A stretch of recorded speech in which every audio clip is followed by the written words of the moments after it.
Hello friends, welcome back to the Tetrahedron chemistry classes. So guys, आपको याद है इससे पहले रमन स्पेक्ट्रोस्कोपी में ख़त्म कर चुका हूँ इससे पहले लेक्चर में, और पहले मैं एनएमआर, यूवी और मास भी आपका कंप्लीट कर चुका हूँ। लेकिन बहुत सारी रिक्वेस्ट मुझे आप लोगों से इस तरीके की मिली कि आपने डायरेक्ट ये स्पेक्ट्रोस्कोपिक टेक्निक शुरू करी, लेकिन इसमें जो रिलेटेड बेसिक्स इलेक्ट्रोमैग्नेटिक रेडिएशंस के रिलेटेड कैलकुलेशंस होते हैं, जिसमें अक्सर बिगनर्स को बहुत ज़्यादा कन्फ्यूजन होता है, उस पर मैंने कोई लेक्चर नहीं बनाया। तो आज के लेक्चर में, जिसको मैं लेक्चर 1 बोल रहा हूँ, बेसिक्स ऑफ स्पेक्ट्रोस्कोपी पे बात करेंगे।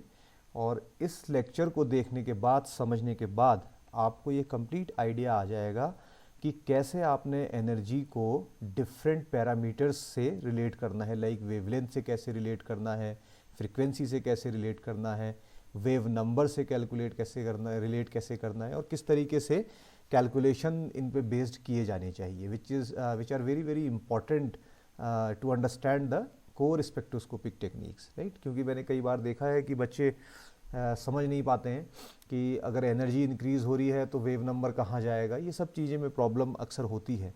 तो इसी को लेके मैं आज बिल्कुल बेसिक लेक्चर आपके पास आया हूँ, और अगर आप बिगनर हैं तो ये सही प्लेटफॉर्म आपके लिए है, सही लेक्चर एकदम है स्पेक्ट्रोस्कोपी को समझने के लिए। तो सबसे पहले समझा जाए कि स्पेक्ट्रोस्कोपी बेसिकली है क्या, व्हाट इज़ द स्पेक्ट्रोस्कोपी। तो spectroscopy simple, it is nothing but it is the interaction between the electromagnetic radiation and the matter. तो आप सिंपल यहाँ पे क्या कह सकते हैं, स्पेक्ट्रोस्कोपी इज़ द इंट्रैक्शन, यहाँ पे लिख देते हैं इसको, इंट्रैक्शन बिटवीन मैटर, जो भी सब्सटेंस आपका है, ठीक है, and electromagnetic radiation, electromagnetic radiation. तो बेसिकली ये इलेक्ट्रोमैग्नेटिक रेडिएशन है क्या, ये लाइट होती है आपकी, ठीक है। तो आपने क्या करना है कि जो भी आपका सब्सटेंस है, जो मैटर आपने लिया हुआ है, देखिए ये मैटर कुछ भी हो सकता है आपका, ये सॉलिड भी हो सकता है, आईआर के केस में आप सॉलिड सैंपल भी लेते हैं, आपको पता है, ये लिक्विड भी हो सकता है। लगभग सारी ही स्पेक्ट्रोस्कोपिक और स्पेक्ट्रोमीट्रिक टेक्निक्स में लिक्विड सैंपल भी आप लेते हैं, जैसे एनएमआर में आप सॉल्यूशन बनाते हैं, या मास में भी आप आपका सॉल्यूशन बनाते हैं। और ठीक ये आपका जो मैटर है, ये गैस भी हो सकता है, आईआर में आप सॉलिड, लिक्विड, गैस तीनों ही लेते हैं, ठीक। तो ये किस तरीके से इंटरेक्ट करेगा इस लाइट के साथ, इलेक्ट्रोमैग्नेटिक रेडिएशन बेसिकली लाइट होती है और कुछ नहीं होता है। इसके साथ जब इंटरेक्शन होगा तो इसमें ट्रांजिशंस होते हैं, मैटर में ट्रांजिशंस होते हैं, ठीक है।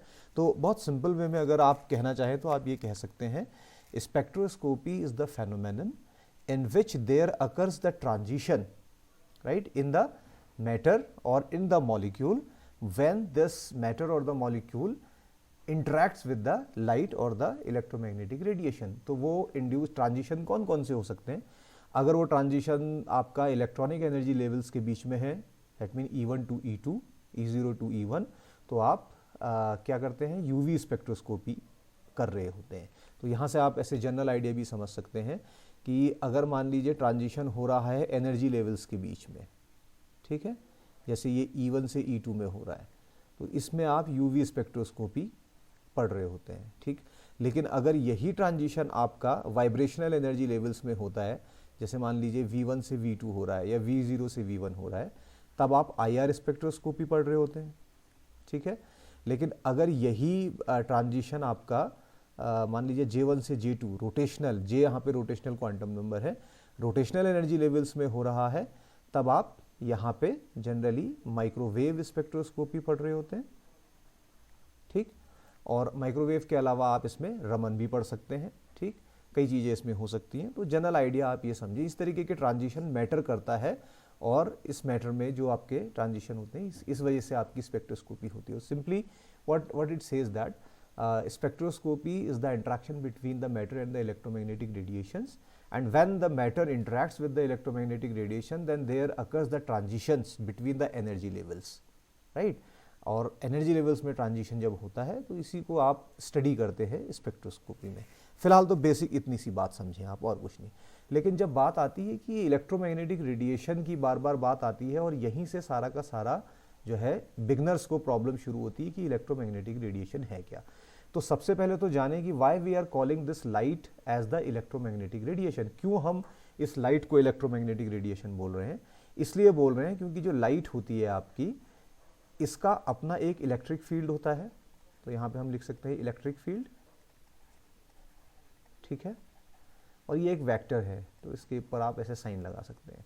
और साथ ही साथ इस लाइट के पास एक मैग्नेटिक फील्ड भी होता है, तो मैग्नेटिक फील्ड को मैं MF लिख देता हूं यहां पर, ये भी एक वेक्टर होता है, ठीक। और ये दोनों एक दूसरे के परपेंडिकुलर होते हैं। इसका मतलब क्या है कि इलेक्ट्रिक फील्ड जो होगा वो मैग्नेटिक फील्ड के परपेंडिकुलर होगा, ठीक है, ये आपको पता होना चाहिए। इसीलिए लाइट को आप इलेक्ट्रोमैग्नेटिक रेडिएशंस भी बोलते हैं। अब इसमें इंपॉर्टेंट जो दूसरे टर्म्स हैं वो टर्म्स क्या हो सकते हैं। देखिए, सबसे पहले बात तो आप ये समझे कि अगर मैं इलेक्ट्रोमैग्नेटिक रेडिएशन समझाना चाह रहा हूँ तो वो है क्या, ठीक।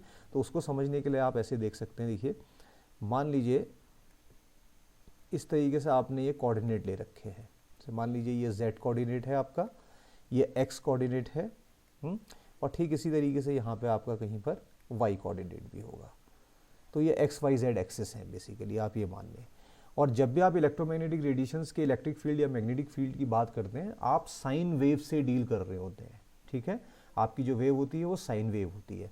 और अगर आपको बेसिक्स मालूम है कि साइन वेव कैसे ट्रेवल करती है, तो यहाँ से आपको मान लीजिए कि ये हमने दे दिया, ये साइन वेव ऐसे मूव कर रही है, ठीक है, इस तरीके से ये साइन वेव मूव कर रही है। तो साइन वेव बेसिकली ये 0 से स्टार्ट होती है यहाँ से, तो इसको साइन वेव बोलते हैं। मान लीजिए कि ये जो डायरेक्शन मैंने दिखा रखा है ये Z की तरफ जा रहा है, इसको मैं बोल देता हूँ कि ये मेरा इलेक्ट्रिक फील्ड है। तो मैं इसको लिख दी, यहाँ से इसको मैं E लिख देता हूँ, ये है मेरा इलेक्ट्रिक फील्ड, ठीक है भाई। ये पूरा का पूरा पार्ट मेरा इलेक्ट्रिक फील्ड है, ऐसे समझ सकते हैं आप। ये साइन वेव मेरी मूव कर रही है, ये इलेक्ट्रिक कंपोनेंट है इसका। अब अगर ऐसे ही इसका मैग्नेटिक कंपोनेंट देखना चाहेंगे तो 90 डिग्री पे इसका मैग्नेटिक कंपोनेंट भी होगा। और मैग्नेटिक कंपोनेंट को सपोज मैं यहाँ पे ऐसे बना देता हूँ, इस तरीके से ये मेरी एक्सिस चली, ठीक है, ये Z है, ठीक है, ये X है आपका, और ये इस तरीके से Y था। तो अभी बार इसमें देखिए, इधर X और Z में चल रही है इलेक्ट्रिक जो मेरा फील्ड है, ये X और Z प्लेन में, XZ प्लेन में चल रहा है। लेकिन जब मैं बात करूंगा आपके इसके XZ के परपेंडिकुलर प्लेन की, तो मैं XY प्लेन लूंगा। तो इसके परपेंडिकुलर मेरा अगला जो है फील्ड आएगा जो कि मैग्नेटिक फील्ड है। तो से उस मैग्नेटिक फील्ड को मैं करीब ऐसे ऐसे इस तरीके से बना देता हूँ, ये इसके 90 डिग्री पे चलेगा, इस तरीके से करके। तो ये आपका X और Y प्लेन में है, ये बात ध्यान रखिएगा आप, ठीक है। और ये मेरा जो है ये है मैग्नेटिक फील्ड, तो मैं इसको MF कर देता हूँ।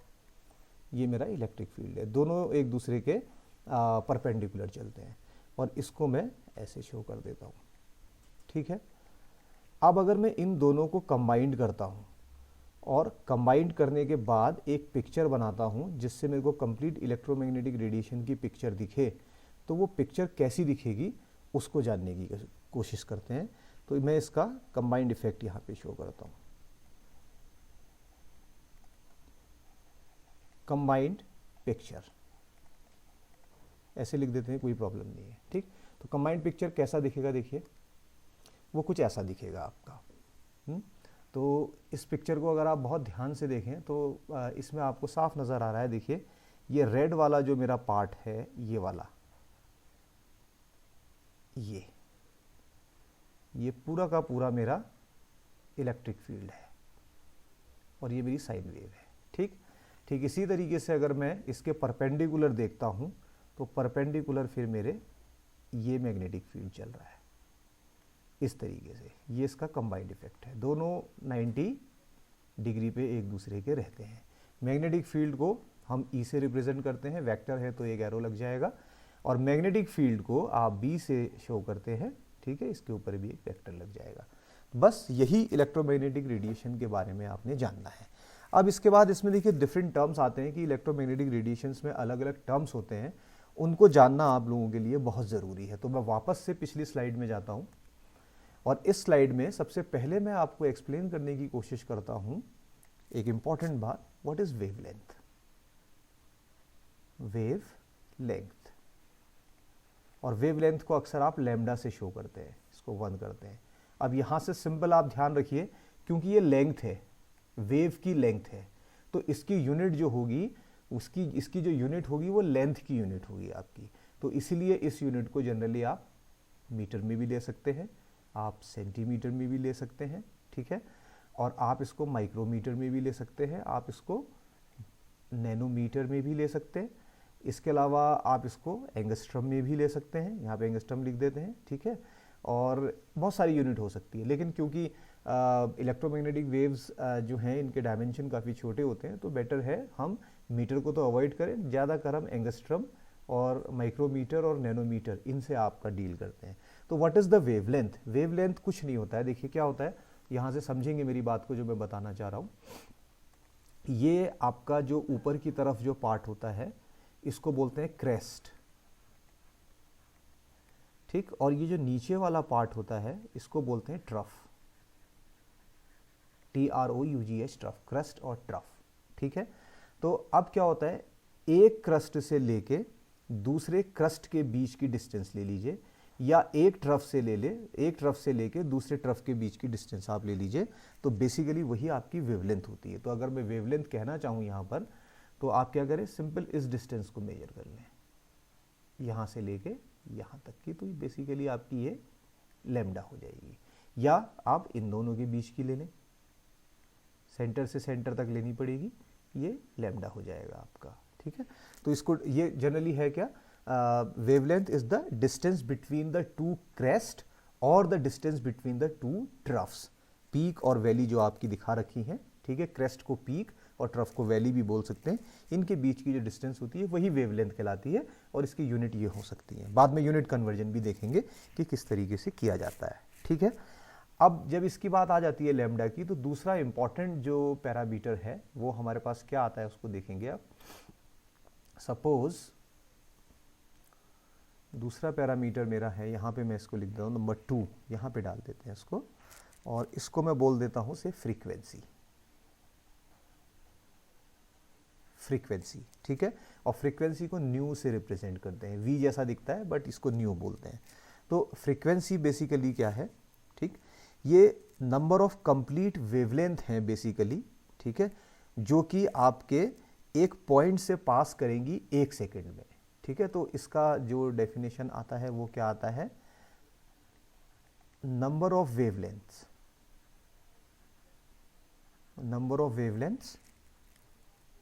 ठीक है, passes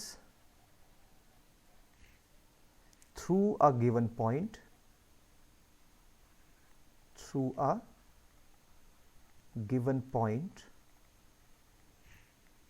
okay, in 1 second। सी जैसे आप मान लीजिए ये आपकी पूरी एक वेवलेंथ थी, तो ये किसी पॉइंट से 1 सेकेंड में कितने बार पास होगी, यही आपका जो है फ्रीक्वेंसी कहलाती है उस रेडिएशन की। So the frequency of the radiation is nothing but it is the number of the wavelength units that passes through a given point in 1 second, that is called the frequency. और frequency की जो unit होती है basically, इसको आप CPS, cycle पर second, यहाँ पे लिख देते हैं CPS, साइकिल पर सेकेंड, और साइकिल पर सेकेंड कहें या हर्ट्ज कह लें, एक ही बात है, ठीक है। तो 1 साइकिल पर सेकेंड इक्वल्स टू 1 हर्ट्ज, तो इसकी यूनिट आपकी होती है हर्ट्ज, ठीक है। तो ये 2 इंपॉर्टेंट पैरामीटर आपको बिल्कुल क्लियर हो गए। नाउ तीसरा पैरामीटर जो इसमें इंपॉर्टेंट है, that parameter is the wave number. अगला पैरामीटर क्या है बच्चों, वेव नंबर। तो वेव नंबर को न्यू से आप रिप्रेजेंट करते हैं, ऊपर एक इसके बार लगा देते हैं, तो ये आपका न्यू बार हो जाएगा आपका, ठीक है। इस तरीके से आप इसको ले सकते हैं। तो वेव नंबर बेसिकली क्या होता है, ये 1 सेंटीमीटर में जितनी वेव्स होती हैं वही वेव नंबर कहलाता है, ठीक है। तो इसको आप सिंपल कैसे, number of waves in a length of 1 centimetre, ठीक है। तो यहां लिख देते हैं इसको, नंबर ऑफ वेव्स, ठीक है, इन 1 सेंटीमीटर लेंथ। बस ये 3 चीजें आपको पता होनी चाहिए, ठीक। और इसकी जो यूनिट होगी वेव नंबर की जो यूनिट है, मैं यहां लिख देता हूं इसको, ये आपकी होती है जनरली सेंटीमीटर इनवर्स में, और कुछ टेक्स्ट बुक्स में आपको इसका नया नाम भी दिख सकता है जिसको केसर्स भी बोलते हैं, KAYSERS, केसर्स। तो बेसिकली केसर्स और ये बराबर ही होते हैं, 1 केसर्स इक्वल्स टू 1 सेंटीमीटर इनवर्स। तो ये 3 चीज़ इलेक्ट्रोमैग्नेटिक रेडिएशंस के बारे में आपको पता होना चाहिए, तभी आप इसमें आगे बढ़ पाएंगे और कुछ समझ पाएंगे। आई होप ये पॉइंट आपको क्लियर है। चलिए, अब मेरी ये अगली स्लाइड थी कि यहाँ पे भी मैं कुछ इंपॉर्टेंट बात, कुछ इंपॉर्टेंट फॉर्मूले आप लोगों से डिस्कस करूँगा और ये फॉर्मूले आपको हमेशा पता होने चाहिए। देखिए, जो भी इलेक्ट्रोमैग्नेटिक रेडिएशन होते हैं, तो यहाँ पे मैं लिख देता हूँ EMR, इलेक्ट्रोमैग्नेटिक रेडिएशन को शॉर्ट फॉर्म में आप EMR से लिख देते हैं। तो यहाँ पे सपोज मैंने इसमें EMR लिख दिया, इलेक्ट्रोमैग्नेटिक रेडिएशन। सो इलेक्ट्रोमैग्नेटिक रेडिएशन बेसिकली क्या होते हैं, ये पैकेट्स के फॉर्म में होते हैं। किसके फॉर्म में होते हैं ये? पैकेट्स के फॉर्म में होते हैं, ठीक है। अब क्या होता है, जैसे मान लीजिए आपका पैकेट्स कह दें या आप इसको क्वांटा बोल दें, या तो पैकेट्स बोल दें या इसको आप क्वांटा बोल दें, ठीक है। और कई बार इसका एक अगला नाम भी आपको नजर आता है, and that name is photon. अगला नाम इसका होता है फोटोन।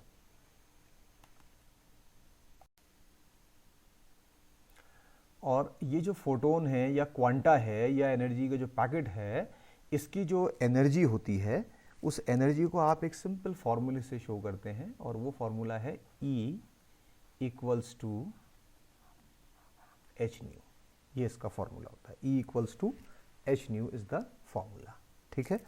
अब इस फॉर्मूले को आप अलग अलग फॉर्म्स में कैसे ले सकते हैं, उसकी हम बात करेंगे। तो चलिए, इसके लिए मेरे को दूसरा पेज चाहिए होगा। चलिए, इसमें इसकी ज़रूरत नहीं है, नेक्स्ट पेज ऐड कर देते हैं। तो अब यहाँ से जो फॉर्मूले मैं आपको बताने जा रहा हूँ, इनको आप बहुत आसानी से ध्यान में रखेंगे, ठीक है भाई। तो सबसे पहले हम लेते हैं एक formula E equals to h nu. ये आपके एक फोटोन की एनर्जी है, ठीक है, जहाँ पे न्यू आपका जो है फ्रीक्वेंसी है,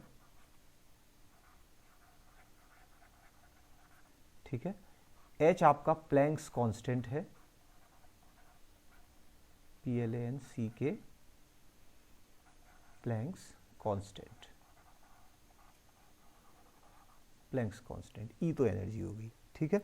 अब रिलेशन देखते हैं कि क्या क्या रिलेशन है।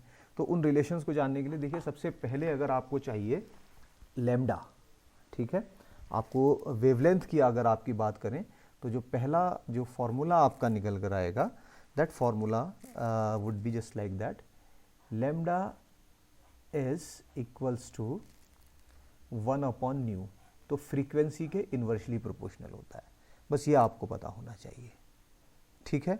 और मान लीजिए कि आपने जैसे ये आपका लिख दिया, अब न्यू को अगर आपने कन्वर्ट करना है लैम्डा में, तो रिलेशन कैसे हो सकता है। तो पहली बात तो ये समझे, और दूसरा जो इम्पॉर्टेंट पॉइंट यहाँ पे आप समझेंगे वो ये है number 2, nu equals to C by lambda, ठीक। तो इन्वर्सली प्रोपोर्शनल, यहाँ से तो मैंने आपको बता दिया रिलेशन ऐसा है। अगर आप इन दोनों को कंबाइन करेंगे इस केस में, मान लीजिए मैं इसको कंबाइन करता हूँ, लैम्डा को इधर ले जाता हूँ, इसको ऐसे भी तो लिख सकते हो आप, lambda equals to C by nu, ठीक है।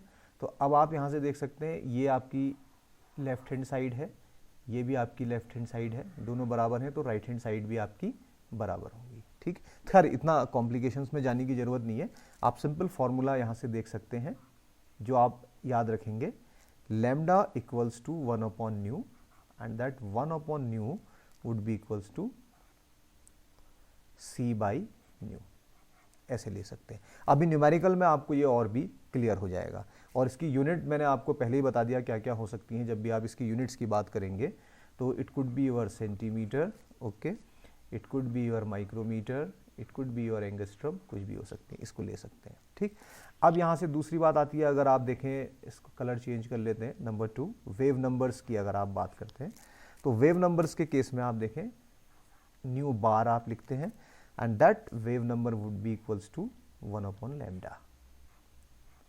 वेव नंबर भी इसके इन्वर्सली प्रोपोर्शनल होता है, ठीक। और 1/λ जो आपका है, उसके बारे में आपको पता ही है कि ये न्यू बाई C हो जाएगा, दैट इज न्यू बाई सी। कैसे न्यू बाई सी? यहाँ से आप देखिए लैम्डा इक्वल्स टू क्या है, इस वाले में देखिए lambda equals to c by nu, और अगर आप इसको लिखना चाहते हैं 1 लैम्डा तो ये भी उल्टा हो जाएगा, तो ये हो जाएगा आपका न्यू बाई सी। वही न्यू बाई सी हमने इसमें यहाँ पे रखा हुआ है, ठीक है। और इसकी जो यूनिट होगी वो मैंने आपको पहले बता दिया, सेंटीमीटर इनवर्स, क्योंकि ये भी लेंथ है बेसिकली, ये इसमें तरीके से आ जाएगी आपकी।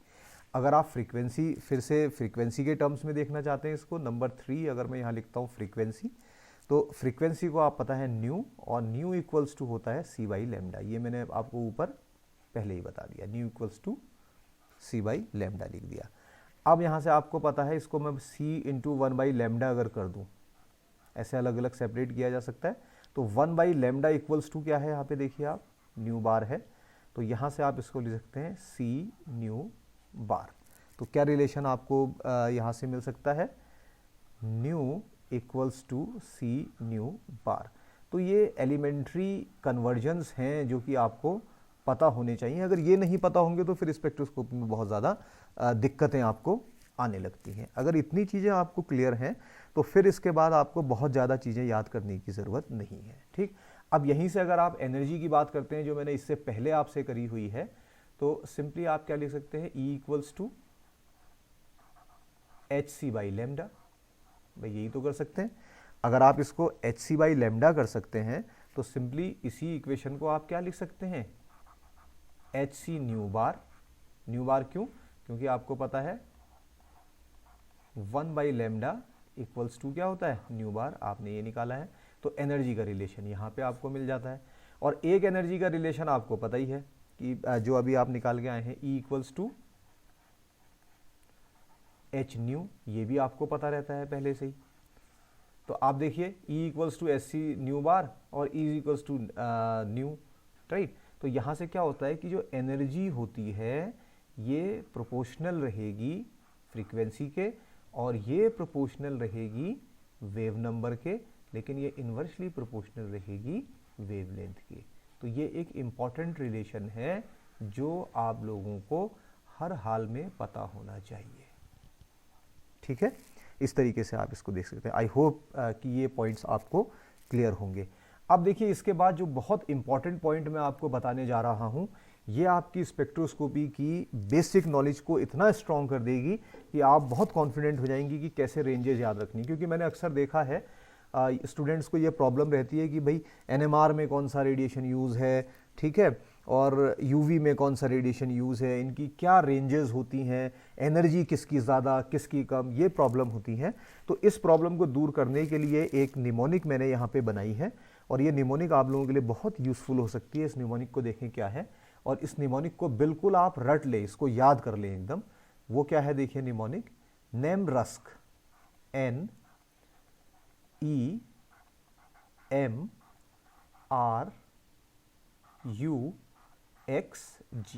बस नेमरक्सजी इतना याद कर लें। अब ये नेमरक्सजी है क्या, इसको समझने की कोशिश करें तो मैं बताता हूं आपको ये क्या क्या चीज़ें हैं। से फॉर एग्जांपल अगर मैं N कहता हूं तो N आपका बेसिकली NMR है, ठीक है।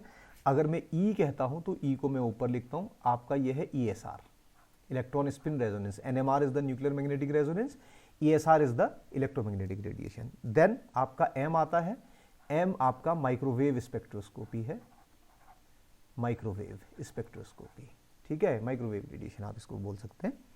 और इसके बाद मैं आपका माइक्रोवेव भी स्टार्ट करने वाला हूं, ठीक। और R की बात करते हैं तो रमन स्पेक्ट्रोस्कोपी, जिसको मैं पूरा का पूरा कंप्लीट कर चुका हूं। और रमन के साथ ही साथ आप IR भी याद रखेंगे, रमन के साथ आप IR रखें, क्योंकि कॉम्प्लीमेंट्री होते हैं एक दूसरे के IR और रमन स्पेक्ट्रा, ये मैं आपको बता चुका हूं। U की अगर बात आती है तो आप UV visible, ultraviolet visible spectroscopy की बात करते हैं। X की अगर बात आती है तो आप इसको एक्स रे बोल देते, ठीक है, एक्सरे क्रिस्टलोग्राफी आप लोग करते हैं। And finally there comes the gamma ray, ठीक है। तो गामा रे का बहुत ज़्यादा यूज़ हमारे पास नहीं है, ठीक है। तो ये पॉइंट अगर आप याद रखते हैं नेमरक्स, तो ये आपका बहुत काम आ सकता है। तो अब देखिए इसको याद करने का सिंपल तरीका क्या है, आप क्या करें, इस तरीके से एक बॉक्स बना लें,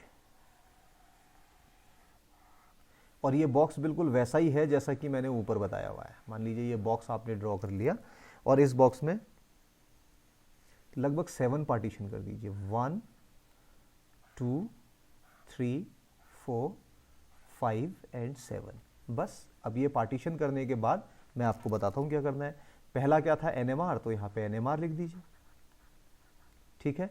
दूसरा आपका क्या था, ESR, तो ESR लिख दीजिए, कोई प्रॉब्लम नहीं, ठीक है। तीसरा आपका क्या है, माइक्रोवेव, तो यहाँ पे लिख दीजिए माइक्रोवेव, ठीक है।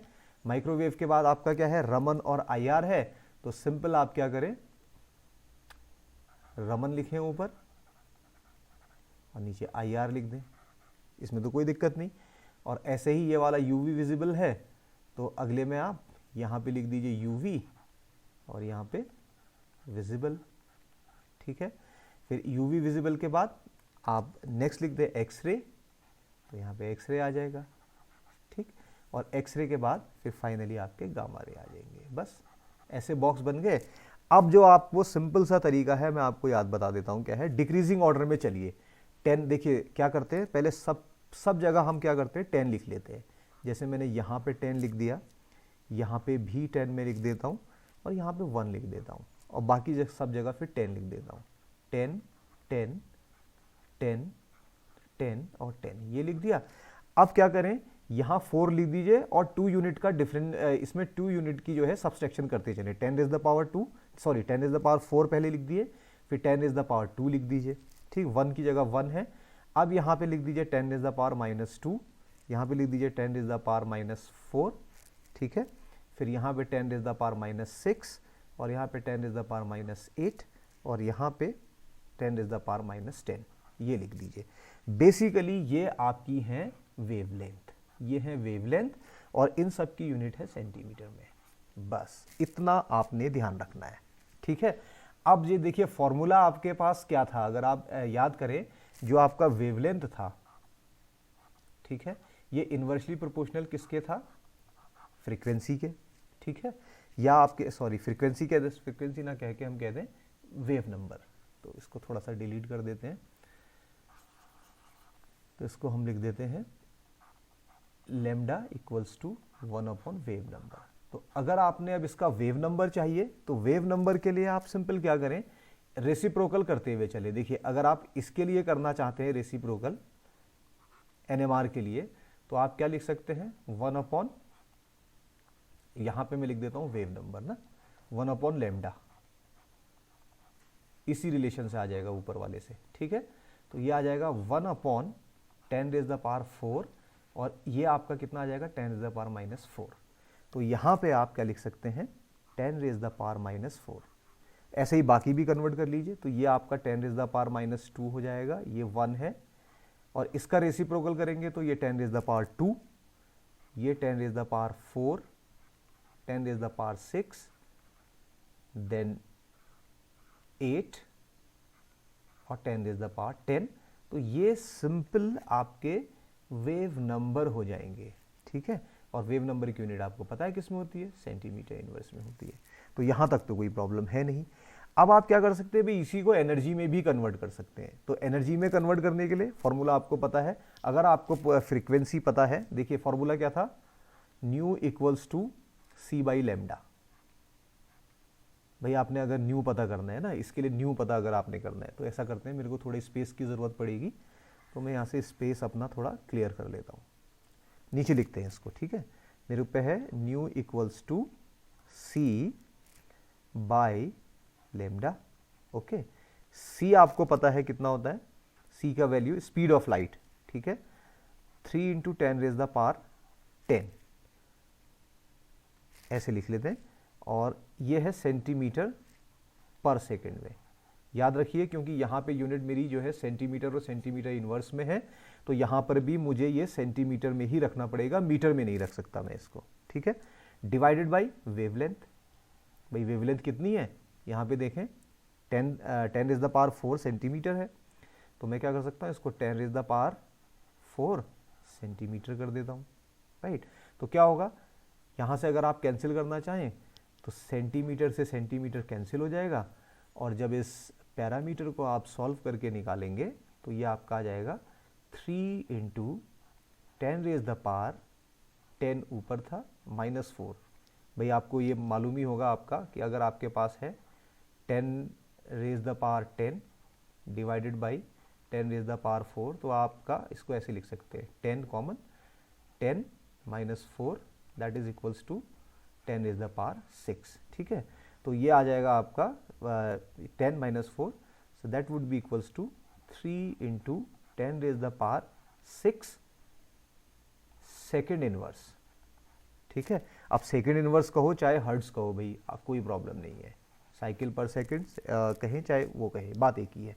तो इसका मतलब क्या है कि ये जो आपका यहाँ से वेवलेंथ थी, इसको आपने एनर्जी में भी कन्वर्ट कर दिया। तो अगर वो एनर्जी आप यहाँ पे लिखना चाहते हैं तो वो एनर्जी कितनी, सॉरी जो आपका वेव नंबर ये फ्रीक्वेंसी है, फ्रीक्वेंसी लिखना चाहते हैं तो फ्रीक्वेंसी हो जाएगी 3 इंटू 10 रेज द पावर 6, और इस वाले के लिए कितनी हो जाएगी 3 इंटू 10 रेज द पावर 8। देखिए मैं कन्वर्ट नहीं कर रहा हूँ, आप इस फॉर्मूले में रख के आप कन्वर्ट कर सकते हैं। ठीक है, और जो 1 वाला है इसके लिए हो जाएगी 3 इंटू 10 रेज द पावर 10, कोई प्रॉब्लम नहीं। फिर इसके लिए 3 इंटू 10 रेज द पावर 12, और 10 रेज द पावर 4 वाले के लिए 14, 3 इंटू 10 रेज द पावर 14, और 6 वाले के लिए 16, 3 इंटू 10 रेज द पावर 16, और इसके लिए 8 वाले के लिए 3 इंटू 10 रेज द पावर 18। ठीक है, और फाइनल इसके लिए 3 इंटू 10 रेज द पावर 20। तो ये आपका क्या हो जाएगा न्यू, और ये न्यू जो है आपका इसकी यूनिट जो है पर सेकेंड और हर्ट्ज के फॉर्म में होगी, बस इतना आपने इसको ध्यान रखना है। देखिए कितनी आसानी से आप ये कन्वर्जन इजीली कर सकते हैं। तो इतना अगर आपको याद रहता है तो आपको सब पता चल जाएगा भी एनएमआर में आपका ये रेंज और ये सब रेंज। तो ये एक तरीका है याद करने का आपको। आई होप कि आपको ये पसंद आएगा। इसके बाद आप देखते हैं इससे रिलेटेड कुछ क्वेश्चंस की अगर आप बात करें, कुछ न्यूमेरिकल्स की बात करें तो उसको भी देखते हैं। लेकिन न्यूमेरिकल जानने से पहले कुछ इंपॉर्टेंट पॉइंट्स मैं यहाँ पे बताना चाहूँगा जो आपके लिए मस्ट हैं, जिनको आप रट लें एकदम, जिनको कंठस्थ कर लें, याद कर लें बहुत अच्छी तरीके से, क्योंकि ये यूनिट कन्वर्जन की वजह से बिगनर्स को अक्सर प्रॉब्लम होती है कि कैसे इसको कन्वर्ट करें, क्या करें। ठीक है, तो ये समझेंगे आप। और यूनिट्स का कन्वर्जन डायमेंशनली इक्वल करना यूनिट्स को, ये आपको आना चाहिए। ठीक, तो वो क्या पॉइंट्स हैं उनको समझने की कोशिश करेंगे यहाँ पर आप लोग। देखिए सबसे पहले जो यूनिट कन्वर्जन आप जाने, सबसे पहली बात है अगर आपसे कहा जाता है 1 मेगाहर्ट्ज, ये फ्रीक्वेंसी दे रखी 1 मेगाहर्ट्ज, इसको आपने हर्ट्ज में कन्वर्ट करना है, तो बहुत सिंपल सा रिलेशन है, that would be equals to 10 raise the power 6 hertz. ठीक है, इसका मतलब क्या है, मेगाहर्ट्ज बड़ी यूनिट है और हर्ट्ज आपकी छोटी यूनिट है, क्योंकि एक में आपके बहुत सारे आ रहे हैं। ठीक, और इसी को अगर आप देखिए उल्टा करना चाहेंगे, मान लीजिए आप आपको 1 हर्ट्ज में मेगाहर्ट्ज निकालने हैं, तो यूनिटरी मेथड आप लगा सकते हैं। तो यूनिटरी मेथड लगाने से क्या हो जाएगा, 1 hertz equals to 1/10 raise the power 6 megahertz, यही तो होगा। इसको आप क्या लिख सकते हो, 10 रेज़ द पावर -6 मेगाहर्ट्ज। तो इस तरीके के कन्वर्जन जरूर आप लोगों को आनी चाहिए। ठीक है, अच्छा इसके अलावा इसमें एक पॉइंट और देख लें आप, अगर आपको दिया है गीगाहर्ट्ज, तो जैसे इसको मैं पॉइंट नंबर 1 बोल देता हूँ ना, तो अब की बार आपको चाहिए गीगाहर्ट्ज। मान लीजिए आपको 1 गीगाहर्ट्ज दे रखा है, तो गीगाहर्ट्ज जो है और बड़ी यूनिट है, इसको याद रखेंगे आप आपको। ठीक है, तो गीगाहर्ट्ज जो है इसमें आपके 10 रेज़ द पावर 9 हर्ट्ज होते हैं। इस तरीके से आप इसमें कन्वर्ट कर सकते हैं। ठीक, अब ऐसे ही अगर आपको मेगाहर्ट्ज को गीगाहर्ट्ज में कन्वर्ट करना है, तो आपको पता है कि 1 मेगाहर्ट्ज जो आपका है वो आपका 10 रेज़ द पावर 6 हर्ट्ज है, और साथ ही साथ 9 हर्ट्ज है। 10 रेज़ द पावर 9 हर्ट्ज जो है गीगाहर्ट्ज है। तो आपस में इनको भी इक्वेट करके आप इनकी भी वैल्यूज निकाल सकते हैं। जब जरूरत पड़ेगी तो क्वेश्चन में हम इसको जरूर निकालने की कोशिश करेंगे। आई होप कि ये पॉइंट आपको क्लियर होगा। ऐसी कुछ और डिस्टेंस के पैरामीटर आप देख लीजिए यहाँ पे क्या होते हैं। जैसे 1 मीटर की अगर आपसे बात करते हैं, तो 1 metre equals to 10 raise the power 10 angstrom, ये पता होना चाहिए, बहुत इंपॉर्टेंट है। ठीक है, और एंगस्ट्रम 1 मीटर में 10 रेज़ द पावर 10 एंगस्ट्रम है, लेकिन अगर इसी को सेंटीमीटर में कन्वर्ट करना चाहेंगे तो आपको पता है 1 मीटर इक्वल्स टू 100 सेंटीमीटर, यही तो है। और 100 सेंटीमीटर को आप क्या लिख सकते हो, 10⁻² सेंटीमीटर, ऐसे ही तो लिख सकते हो। तो अब मान लीजिए एंगस्ट्रॉम को सेंटीमीटर में कन्वर्ट करना है, तो simple 10⁻² centimetre equals to 10⁻10 angstrom, ये मान लीजिए आप, ऐसे ही तो कर सकते हैं। अब अगर आपने 1 सेंटीमीटर में निकालना है इसको, तो 1 centimetre equals to 10⁻10 divided by 10⁻², that would be equals to 10⁻8 angstrom. ठीक है, तो यहां से आपको क्या क्लियर हो रहा है, 1 मीटर में 10⁻10 एंगस्ट्रॉम है, ठीक, लेकिन 1 सेंटीमीटर में 10⁻8 एंगस्ट्रॉम है। तो इस तरीके के कन्वर्जन आप लोगों के लिए बहुत ज़रूरी है। ठीक है, ऐसे ही आप दूसरी यूनिट अगर आप देखना चाहते हैं कोई, तो यहाँ पे मैं ऊपर लिख देता हूँ, नैनोमीटर की भी बात कर लें। सो 1 मीटर इक्वल्स टू 10⁹ नैनोमीटर, बस। तो यहीं से आपको 1 नैनोमीटर इक्वल्स टू कितना मिल जाएगा, 10⁻⁻9 मीटर। ठीक इसी तरीके से 1 मीटर इक्वल्स टू 10⁻6 माइक्रोमीटर, या 1 माइक्रोमीटर इक्वल्स टू 10⁻6 मीटर्स। तो इस तरीके से बहुत सारे कन्वर्जन्स आपको इजीली आप इसको बहुत आराम से कर सकते हैं। ठीक है, अब यहाँ से मान लीजिए कि आपको रिलेशन चाहिए आपका नैनोमीटर में और आपका एंगस्ट्रॉम में, तब आप कैसे कन्वर्ट करेंगे, इसकी प्रैक्टिस करिए, सीखिए किस तरीके से किया जा सकता है। तो इतनी चीज़ें अगर आपको मालूम है, और कुछ यूनिट्स का यूज़ आपको ज़रूर पता होना चाहिए। अगर वो यूनिट्स आपको सही से पता है तो आप बहुत सारी प्रॉब्लम्स जो हैं इसमें सॉल्व कर सकते हैं। तो आइए देखते हैं कुछ न्यूमेरिकल जो कि ज़रूरी हैं इस कन्वर्जन के लिए, आपको ये चीज़ें सीखने के लिए कैसे होते हैं। तो कैलकुलेशंस तो मैं यहाँ पे नहीं करूँगा, कैलकुलेशंस आप खुद करेंगे, ठीक है, प्रैक्टिस के लिए, लेकिन मैं क्वेश्चन सॉल्व करके आपको बता रहा हूँ। देखिए पहला क्वेश्चन जो आप लोगों को दिया गया है, वो क्वेश्चन क्या है, calculate the frequency and the wave number of radiation having the wavelength of the 10 micrometre. 10 micrometre आपको दे रखा है आपका वेवलेंथ, ठीक है, और आपने कैलकुलेट करना है इसका फ्रीक्वेंसी और वेव नंबर। तो ये बहुत इजी सा क्वेश्चन मुझे यहाँ पे लगता है। तो इसको कैसे सॉल्व कर सकते हैं, देखिए सॉल्यूशन। तो फॉर्मूला आपको पता है, frequency equals to c by lambda. nu is the frequency, lambda is the wavelength, c is the speed of the light. Okay, अब यहाँ पे आपको जो पैरामीटर्स दिए हैं उनको समझने की कोशिश करें। मान लीजिए c आप यूज़ कर, आप कोई भी यूज़ कर सकते हैं c, लेकिन मैं यहाँ पे मान लीजिए यूज़ करता हूँ मीटर पर सेकेंड। तो मेरे पास है 3 × 10⁸ मीटर पर सेकेंड, यही तो है, ठीक। और यहाँ दिया है 10 माइक्रोमीटर। तो वेवलेंथ आपकी जो दे रखी है लैम्डा, वो क्या दे रखी है, 10 माइक्रोमीटर। तो इस माइक्रोमीटर को आपको किस में कन्वर्ट करना पड़ेगा, मीटर में कन्वर्ट करना पड़ेगा। तो जो माइक्रोमीटर है इसको मीटर में कन्वर्ट करने के लिए आप क्या करेंगे, सिंपली 10 × 10⁻⁻6 मीटर, क्योंकि आपको पता था जो आपका 1 माइक्रोमीटर था इसमें 10⁻⁻6 मीटर होते थे।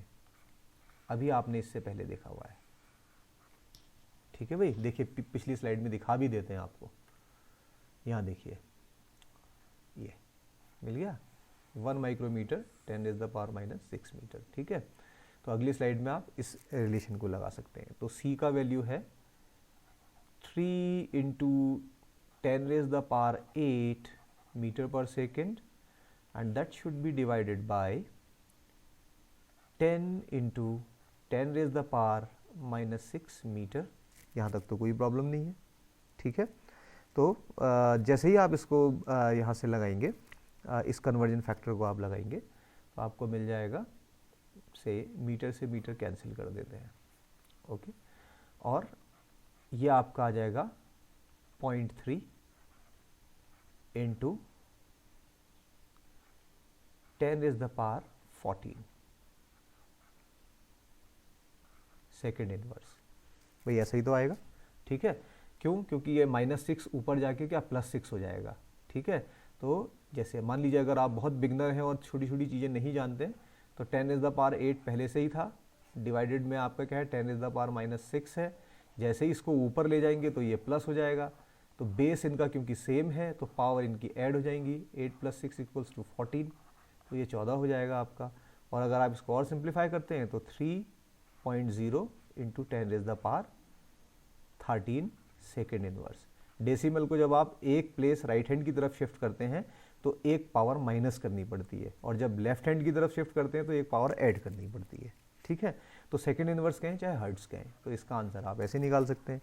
अब अगर आपको चाहिए वेव नंबर, ठीक है, दूसरा वेव नंबर भी चाहिए, तो वेव नंबर तो आपको पहले ही पता है, इट इज़ 1/λ, ठीक है। और 1/λ अगर आप इसको करना चाहते हैं तो इसके लिए आपके पास क्या है वैल्यू, 1 तो 1 था, लैम्डा आपके पास कितना है, लैम्डा इस क्वेश्चन में आपको गिवन है, you have calculated, not given, you have calculated lambda. Yes, it is 10⁻⁻6. Okay, so you can write 10⁻⁻6, sorry, 10 into 10⁻6. इसको हटा देते हैं, इसको लगा देते हैं 10 × 10⁻⁻6, और इस फैक्टर को जब आप सॉल्व करेंगे तो ये सिंपल आ जाएगा आपका 1.0 × 10⁵ मीटर पर सेकेंड। और अगर आपको सेंटीमीटर में चाहिए तो आप इसको आराम से 1.0 × 10⁻³ सेंटीमीटर इनवर्स भी कर सकते हैं। तो ये इस तरीके से ये कैलकुलेशंस आपको पता होने चाहिए। अब ये रिलेशन कैसा आया आपको पता होना चाहिए, 1 metre = 100 centimetre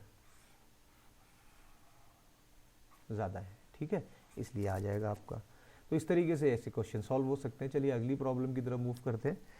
calculate the wavelength of the transitions at 95 megahertz on its very high frequency and at 810 kilohertz on medium wave. अच्छा, तो ये सिंपल है, देखिए लैम्डा कैलकुलेट करना है, तो इसका सॉल्यूशन आप यहाँ देख सकते हैं, आपसे पूछा है लैम्डा,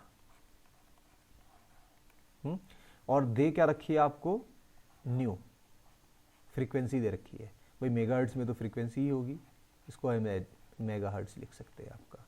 इसको हर्ट्ज में अगर आप कन्वर्ट करना चाहते हैं तो कितना हो जाएगा बताइए, 95 × 10⁻6 हर्ट्ज। तो ये इस तरीके से बहुत आसानी से लिखा जा सकता है, इसमें तो कोई प्रॉब्लम आपको नज़र नहीं आ रही है, ठीक है। तो आप कैसे सॉल्व करें इसको निकालने के लिए, तो लैम्डा के लिए आपको पता है क्या होता है। सी, अभी आपने एक रिलेशन देखा था, उसको मैं दोबारा लिखता हूँ यहाँ पर, न्यू = c/λ, चेंज कर लेंगे तो इसी को ऐसे लिखा जा सकता है, लैम्डा = c/ν। ओके, c अब आप किस में यूज़ करेंगे ये आप डिसाइड कर लीजिए, मीटर में यूज़ कर रहे हैं या सेंटीमीटर में यूज़ कर रहे हैं, ठीक है। तो हम क्या करते हैं, मीटर में ही ले लेते हैं। चलिए 3 × 10⁸ मीटर पर सेकेंड स्पीड ऑफ लाइट, ठीक है। न्यू आपको ऊपर अभी दिया है 95 × 10⁶,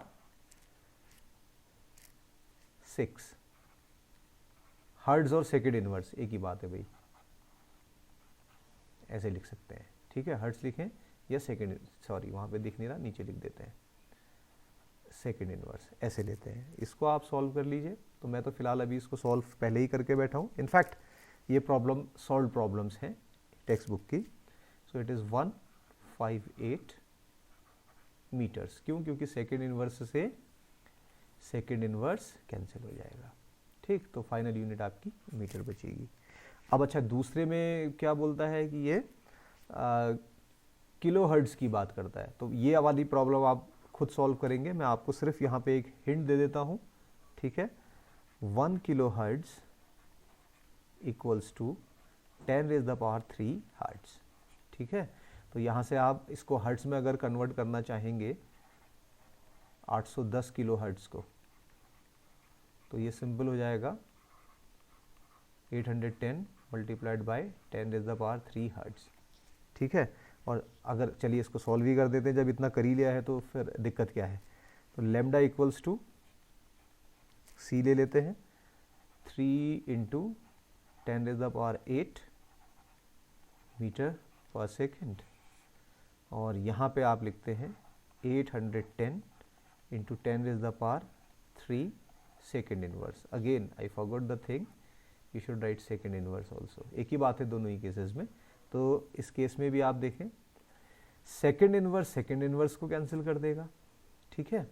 बाकी के पैरामीटर आप सॉल्व कर लीजिए।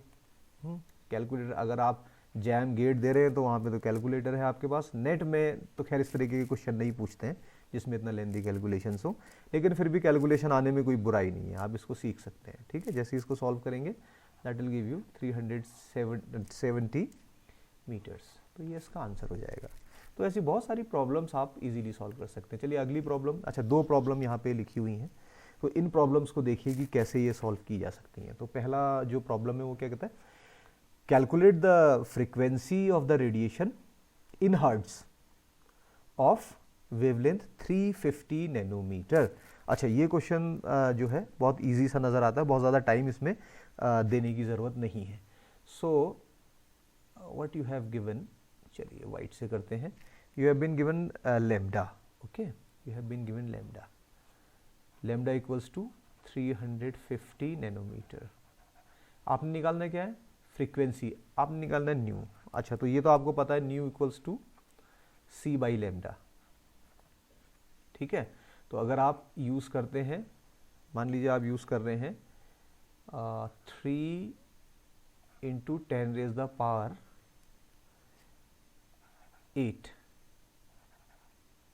मीटर पर सेकेंड, तो आपने लैम्डा को भी फिर मीटर में ही यूज़ करना पड़ेगा, ठीक। तो ये आ जाएगा 350 इंटू 10⁻⁹ मीटर्स। कैसे, आपको पता है रिलेशन, क्या रिलेशन है, 1 नैनोमीटर इक्वल्स टू 10⁻⁹ मीटर्स। वहाँ से ये आया है भैया, इसका ध्यान रखेंगे आप, ठीक है। और जब आप इसको सॉल्व करेंगे तो ये ऊपर चला जाएगा, 17 हो जाएगा, फिर इससे डिवाइड कर लेंगे 0.1, तो ये थोड़ा सा बड़ा वैल्यू आने वाला है, लगभग 8.57 इंटू 10⁻14 हर्ट्ज, इतना आएगा। भाई ये कैलकुलेशन आप खुद सॉल्व कर लीजिएगा फटाफट, ठीक है, क्योंकि मैं उतना टाइम यहाँ पे वेस्ट नहीं करना चाहता हूँ। अगर आप चाहेंगे तो कभी कैसे कैलकुलेशन किया जाता है ऑनलाइन कैलकुलेटर यूज़ करके या डिजिटल कैलकुलेटर यूज़ करके, उस पर भी कभी वीडियो दे देंगे, बट अभी नहीं, ठीक है। तो इसके बाद अगली प्रॉब्लम की तरफ मूव करते हैं, वो क्या कहती है, कैलकुलेट द वेव नंबर। अच्छा अब आपने वेव नंबर, इसका मतलब न्यू बार निकालना है आपने, ठीक है। If the frequency is this much 2.06 into, अच्छा न्यू दे रखा है इस केस में आपको, ठीक, न्यू दिया हुआ है, न्यू बार निकालना है। तो ये क्वेश्चन मुझे इससे पहले वाले से भी ज़्यादा इजी नज़र आता है। तो रिलेशन अगर आप थोड़ा सा ध्यान रखें, क्या रिलेशन था से, अगर मैं इसको सॉल्व करता हूँ तो आपको पता है न्यू बार इक्वल्स टू 1/λ, यही तो होता है, न्यू बार इक्वल्स टू 1/λ, ये रिलेशन है। But the problem is that lambda is not there, lambda नहीं है, तो चलिए निकाल लेते हैं लैम्डा। लैम्डा निकालने के लिए क्या होता है, lambda equals to c by nu, ऐसे निकाल सकते हैं, ठीक है। तो यहाँ से पहले तो आप या तो लैम्डा निकाल लें या एक काम करें, इन दोनों इक्वेशंस को रिलेट कर लेते हैं। जैसे इस वाले को भी आप देखें तो क्या हो जाएगा, लैम्डा इक्वल्स टू 1/न्यू बार, ऐसे हो जाएगा ना। मान लीजिए ये इक्वेशन 1 है, ये इक्वेशन 2 है, ठीक है भाई। तो जब इनकी लेफ्ट हैंड साइड बराबर है तो राइट हैंड साइड भी बराबर होंगी, तो आप लिख सकते हैं फ्रॉम इक्वेशन 2 एंड 3 क्या हो सकता है, 1/न्यू bar equals to c by nu, लेकिन चाहिए आपको क्या, खाली न्यू, तो इसको उल्टा कर दीजिए, न्यू बार, तो ये वाला भी आपका ऊपर मूव कर जाएगा, न्यू बाई सी, ये रिलेशन आपका आ सकता है। तो न्यू की वैल्यू आपको गिवन है शायद क्वेश्चन में, यस इट इज़ 2.06 इंटू 10⁻14, ठीक है, और ये हर्ट्ज में है, ठीक। And this should be divided by the speed of the light. Speed of light है 3.0 इंटू 10⁻10, क्योंकि सेंटीमीटर में ही निकालना है इसको, मीटर में नहीं निकालना है, तो 10⁻10 रख रहे हैं आपका, ठीक है। और ये आपका क्या होता है, सेंटीमीटर पर सेकेंड, ऐसे लेते हैं। तो पर सेकेंड से पर सेकेंड, हर्ट्ज या पर सेकेंड एक ही बात है। और जब इसको आप सॉल्व करेंगे इस फैक्टर को, ठीक है, तो ये दे देगा 6866 सेंटीमीटर इनवर्स। तो देखिए कितनी इजीली आप इस तरीके की प्रॉब्लम्स को सॉल्व कर पा रहे हैं। तो बस यही चीज़ें आपने समझनी है। ये बेसिकली बीएससी फाइनल ईयर और एमएससी फर्स्ट ईयर में जब आप जाते हैं तो इस तरीके के क्वेश्चन काफ़ी आपसे पूछे जाते हैं। चलिए अगला देखते हैं क्या है। ओके, प्रोबेबली ये मेरी लास्ट प्रॉब्लम है। इस प्रॉब्लम को देखें और समझें, थोड़ा सा डिफरेंट प्रॉब्लम है, तो इसको समझना आप लोगों के लिए ज़रूरी भी है कि कैसे हम इसको अप्रोच कर सकते हैं। तो इसका सॉल्यूशन देखते हैं। Calculate the wavelength. अच्छा, आपने लैम्डा भी निकालना है, वेव नंबर, आपने न्यू बार भी निकालना है और आपने न्यू भी निकालना है। दैट मीन एनर्जी दी होनी चाहिए आपको। ओके, एनर्जी दे रखी है आपकी इलेक्ट्रॉन वोल्ट में, और जो इलेक्ट्रॉन वोल्ट में एनर्जी दी है वो है आपकी 1.5 इलेक्ट्रॉन वोल्ट। अच्छा, यहाँ से फिर एक रिलेशन जो कि इंपॉर्टेंट रिलेशन है वो आपको पता होना चाहिए, ठीक है, क्योंकि प्लैंक कांस्टेंट आप जो यूज़ करेंगे उसकी यूनिट के हिसाब से ही आपने ये एनर्जी की यूनिट आपने रखनी पड़ेगी, ठीक है। तो प्लैंक कांस्टेंट, देखिए प्लैंक कांस्टेंट के बारे में अगर आप जानना चाहते हैं तो बहुत सी बातें, कुछ यूनिट्स आप जरूर ध्यान में रखें प्लैंक कांस्टेंट। देखिए अगर आप MKS की बात करते हैं, metre kilogram second, MKS unit में, ठीक है, तो इस केस में जो प्लैंक कांस्टेंट का वैल्यू होता है that is equals to H equals to 6.626 into 10⁻⁻34 joule into second. Joule into second कहें या आप इसको मीटर स्क्वायर किलोग्राम पर सेकेंड कहें, तो यूनिट आपकी आप लिख सकते हैं मीटर स्क्वायर किलोग्राम पर सेकेंड। भाई ये तो याद रखना पड़ेगा, ठीक है भाई। और अगर आप इसको इलेक्ट्रॉन वोल्ट में रखना चाहते हैं H की वैल्यू को, तो इलेक्ट्रॉन वोल्ट के लिए जो वैल्यू होगी वो होगी 4.1357। हालांकि देखिए आपको कंपटीशन में ये वैल्यूज़ दी जाती हैं, लेकिन इसको लिखने का मोटिव मेरा सिर्फ इतना है कि आप यूनिट्स को प्रॉपरली यूज़ करना सीख जाएं, डायमेंशनली इक्वल करके। अच्छा, लेकिन इसके अलावा अगर आप इसको CGS में देखना चाहते हैं, मान लीजिए CGS सेंटीमीटर ग्राम सेकेंड, इस यूनिट में देखना चाहते हैं, तब जो H का प्लैंक कांस्टेंट जो H है इसका वैल्यू आपका हो जाएगा 6.626 इंटू 10⁻⁻27, ठीक है बच्चों। और ये आपका बेसिकली अर्ग्स में होगा, अर्ग इक्वल सेकेंड, ऐसे इसको लिखते हैं CGS में। तो इसलिए ये यूनिट्स आपको पता होनी चाहिए बेसिकली। प्लैंक कांस्टेंट जो है यहाँ पे इंपॉर्टेंट पार्ट प्ले करेगा। अगर आपको ये कन्वर्जन नहीं आएगा तब आपको प्रॉब्लम हो सकती है, ठीक। तो सॉल्यूशन जो इसका है वो कैसे लिया जाए, यहाँ से देख सकते हैं आप। सी, आपके पास रिलेशन है E equals to HC by lambda. अब देखिए E गिवन है, H आपको पता है और C की वैल्यू भी आपको पता है, तो लैम्डा इजीली कैलकुलेट किया जा सकता है। तो आप यहाँ से इसको लिख सकते हैं lambda equals to HC by E। अब प्लैंक कांस्टेंट की यूनिट हम यहाँ पे यूज़ करने जा रहे हैं, कौन सी वाली, चलिए CGS वाली यूज़ करते हैं, ठीक है। तो स्पीड ऑफ लाइट भी फिर सेंटीमीटर में यूज़ करनी पड़ेगी, इस बात का आप प्रॉपर ध्यान रखेंगे। तो ये आ जाएगा 6.627, ओके। और 6 to 6 मैंने लिखा है, तो it's better to write 6 to 6, 6 to 6 into 10⁻⁻27, ठीक है। Speed of light 3 into 10⁻10 centimetre per second. अब एनर्जी आपने यूज करनी है, तो एनर्जी को आपने पहले इलेक्ट्रॉन वोल्ट है, अच्छा क्योंकि हमने इलेक्ट्रॉन वोल्ट वाली यूनिट ऊपर यूज नहीं करी है, ठीक है, तो हमने इसको भी पहले आपका किस में चेंज करना पड़ेगा, जूल में चेंज करना पड़ेगा, क्योंकि 10⁻⁻27 वाली जो वैल्यू है आपकी वो H में अर्ग्स पर सेकंड में यहाँ पे यूज करी है आपने, तो इसको भी आपको चेंज करना पड़ेगा। तो चेंज करने के लिए आप क्या कर सकते हैं, देखिए मैं यहाँ से रिलेशन बताता हूँ, इसको ब्लू कलर से लिखते हैं, और यहाँ से आपको पता होना चाहिए 1 electron volt 1 EV I am writing for this one, ठीक है, that would be equals to 1.6 into 10⁻⁻19 joule, ये पता होना चाहिए, ठीक है। अगर ये आपको मालूम है then straightforward you can write 1.5 into 1.6 into 10⁻⁻19 joule. और ये पैरामीटर जब आप सॉल्व करते हैं तो यहाँ पे मैं सॉल्व इसको नहीं कर रहा हूँ, आपको पता होने चाहिए सॉल्व करेंगे तो हमको क्या मिलेगा, ठीक है, 8.275। जैसा कि मैं पहले भी कह चुका हूँ कि ये सॉल्व प्रॉब्लम है, तो वहाँ से हम इसको डायरेक्ट उठा सकते हैं, तो ये आपकी सेंटीमीटर में मिल जाएगी, ठीक है। तो ये यूनिट देखिए, यहाँ पे देखिए जो ये लिखी थी आपने अर्ग इंटू सेकेंड, इसकी यूनिट यहाँ पे लिखी थी ना आपने अर्ग इंटू सेकेंड, तो सेकेंड से सेकेंड कैंसिल हो जाता है, ठीक है, और जूल से अर्ग कैंसिल हो जाता है, तो फाइनली जो बचता है सेंटीमीटर, तो यूनिट आपको सेंटीमीटर में मिलती है, ये पता होना चाहिए। अच्छा, अगर ये मिल गया आपको तो इसके बाद का काम आपके लिए थोड़ा सा आसान हो जाता है। You have calculated what lambda, अब आपने निकालना है व्हाट फ्रीक्वेंसी, ठीक है। अच्छा, यहाँ मैंने थोड़ी सी मिस्टेक करी है, इसको भी मैंने बार लगा दिया, लगाना नहीं चाहिए था, ठीक है।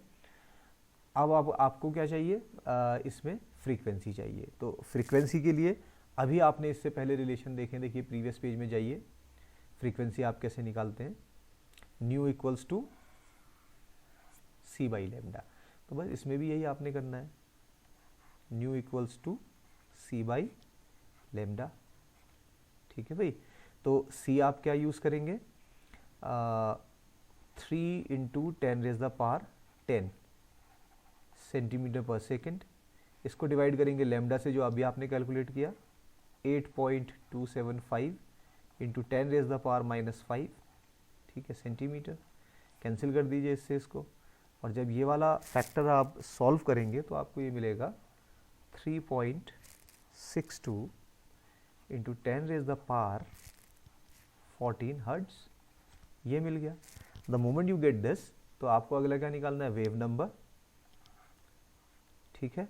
अब वेव नंबर क्या होता है, फिर से पिछली स्लाइड में जाइए, वेव नंबर हमने कैलकुलेट किया है न्यू बाई सी, तो wave number equals to nu by c, nu आपने अभी कैलकुलेट करके निकाला 3.62 इंटू 10⁻14 हर्ट्ज, ठीक, तो इसको भी आप 3 इंटू 10⁻10 सेंटीमीटर पर सेकेंड में यूज़ कर लीजिए, तो पर सेकेंड और हर्ट्ज ये आपके कैंसिल हो जाएंगे, और फाइनली जो वेव नंबर है वो आपका सेंटीमीटर ऊपर जाके सेंटीमीटर इन्वर्स बन जाएगा, ठीक है। और इसको सॉल्व करेंगे तो आपको न्यू बार मिलेगा 1.20 इंटू 10⁻4।